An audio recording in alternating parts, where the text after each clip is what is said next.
Inox Himachal news में आपका स्वागत है। आइए जानते हैं क्या है दिन भर की बड़ी खबरें। शिमला के 3 स्कूलों को बम से उड़ाने की धमकी, जांच में जुटी एजेंसियां। भागसुना खड्ड में मिला रहस्यमय शव, शिनाख्त में जुटी पुलिस। नेरचौक मेडिकल कॉलेज में रैगिंग का मामला, 5 प्रशिक्षु डॉक्टर सस्पेंड। पोंग डैम के बढ़ते जलस्तर से खतरे की घंटी, पंजाब तक अलर्ट। 80 किलोमीटर का सफर मिनटों में होगा तय, गोविंद सागर झील में शुरू होगी केबल फेरी। आइए जानते हैं अब खबरें विस्तार से। शिमला शहर के 3 निजी स्कूलों को ईमेल के जरिए बम से उड़ाने की धमकी मिली है। रात को धमकी मिलते ही पुलिस और खुफिया एजेंसियां सक्रिय हो गई। एहतियातन स्कूलों में मॉक ड्रिल और सर्च अभियान चलाया गया, लेकिन कोई भी संदिग्ध वस्तु नहीं मिली। स्थिति सामान्य होने के बाद सभी कक्षाएं सामान्य रूप से संचालित हुई। पुलिस ने बताया कि इससे पहले भी हिमाचल में हाई कोर्ट और अन्य संस्थानों को धमकी भरे ईमेल मिल चुके हैं। जांच में कई आईपी एड्रेस की पहचान हुई है, जिनके जरिए ईमेल भेजे गए थे। सभी मामलों की गंभीरता से जांच जारी है। कभी सचिवालय को उड़ाने की बात करते हैं, कभी किसी और संस्थान की हमारी बिल्डिंग को उड़ाने की बात करे थे, तो मैं समझता हूँ उसमें जैसे एडवर्ड स्कूल की बात आपने कही है और 1-2 और संस्थान है, और उसमें हमारा पुलिस विभाग, हमारा होम डिपार्टमेंट, उसका एक सेट प्रोसीजर है, उसके अकॉर्डिंग अपना कार्रवाई करेगी। लेकिन आमतौर पे जो पिछले एक्सपीरियंस से अधिकतर जो आपकी ये इस तरह की मैं समझता हूँ धमकियां होती है, सारी झूठी साबित हुई है। लेकिन फिर भी एहतियात बहुत जरूरी है और उसके लिए हमारा डिपार्टमेंट, पुलिस डिपार्टमेंट, हमारा होम डिपार्टमेंट सजग है और जो निश्चित कार्रवाई होनी चाहिए वो डिपार्टमेंट करेगा। धर्मशाला के भागसुना खड्ड में एक अज्ञात व्यक्ति का शव मिलने से सनसनी फैल गई। 22 जून देर शाम स्थानीय लोगों ने शव को पानी में देखा और मैक्लोडगंज पुलिस को इसकी सूचना दी, जिसके बाद पुलिस टीम मौके पर पहुंची और शव को अपने कब्जे में लेकर टांडा मेडिकल कॉलेज भेजा गया। एएसपी कांगड़ा अदिति सिंह ने बताया कि मृतक की उम्र करीब 40 से 45 वर्ष की प्रतीत हो रही है।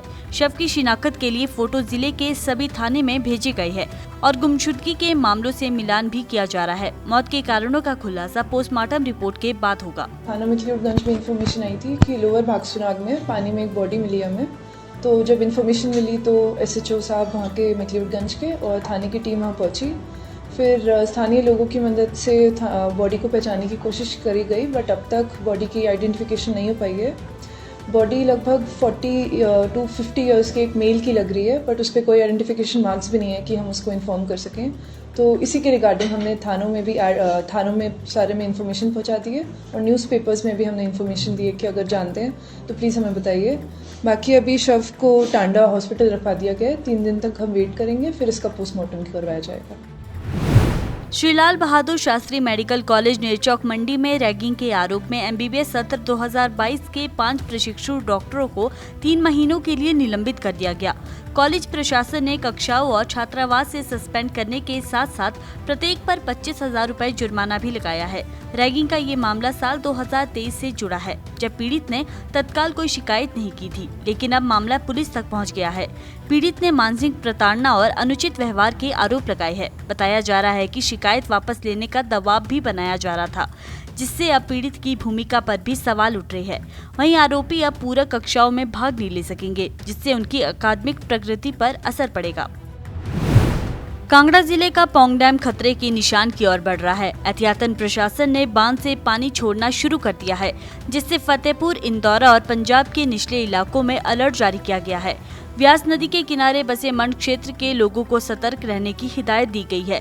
22 जुलाई को डैम का जलस्तर 1338 फीट पार कर गया, जबकि पंडोर डैम से पानी आने की रफ्तार तेज बनी हुई है। बीबीएमबी ने रेस, थाना, टेरेस जैसे क्षेत्रों में हूटर सिस्टम लगाया है, जो पानी छोड़ने से पहले चेतावनी देंगे।